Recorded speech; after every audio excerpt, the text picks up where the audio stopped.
जैसे ही मोंघू दोबारा हमला करने वाला था, ओंगमान ने तुरंत पहले से लगे 2 जान सक्रिय कर दिए।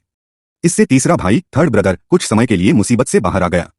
लेकिन इससे पहले कि वह सांस ले पाता, मोंघू तुरंत पागलों की तरह छटपटाने लगा। वह सामने खड़े इंसान को मीलों तक टुकड़े टुकड़े करना चाहता था। जल्द ही जाल का वह हिस्सा जो उसे पकड़े हुए था बुरी तरह हिलने लगा। अगले ही पल वह सीधा टूट गया और मोंघू बाहर निकल आया। तीसरा भाई यह देखकर तुरंत उछला और पत्थर पर खड़े आदमी को पकड़ लिया। इस तरह वह बाल बाल बच गया। लेकिन मोंघू अभी भी शांत नहीं हुआ था। उसने गुस्से में दहाड़ते हुए उस आदमी को घूरना शुरू कर दिया। लेकिन हैरानी की बात यह थी कि सामने वाला न केवल डरा नहीं, बल्कि उसने अपनी पूरी ताकत लगाकर रस्सियों को कसना शुरू कर दिया। हालांकि जंगल का राजा मोंघू इतनी आसानी से कैसे हार मान सकता था।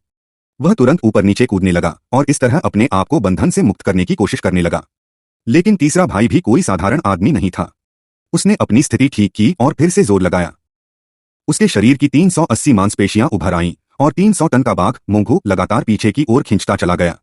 लगभग यह मोंघू काबू में आ ही गया था, लेकिन तभी एक अप्रत्याशित घटना हुई। तीसरा भाई अब और देर करने की हिम्मत नहीं कर रहा था। उसने तुरंत अपने साथी को गुप्त हथियार फेंकने के लिए कहा। जैसे ही मोंघू उसकी ओर झपटा, तीसरे भाई ने सटीक निशाना साधते हुए उसकी आंख में वार किया। इसके बाद उसने 40 साल की अपनी गहरी शक्ति का इस्तेमाल किया और अपने शरीर से ही मोंघू के हमले का सामना किया। कुछ ही देर बाद दवा का असर हुआ और मोंघू भी कुछ देर छटपटाने के बाद पूरी तरह शिथिल पड़ गया। अंत में कहना पड़ेगा कि तीसरा भाई सचमुच शक्तिशाली था।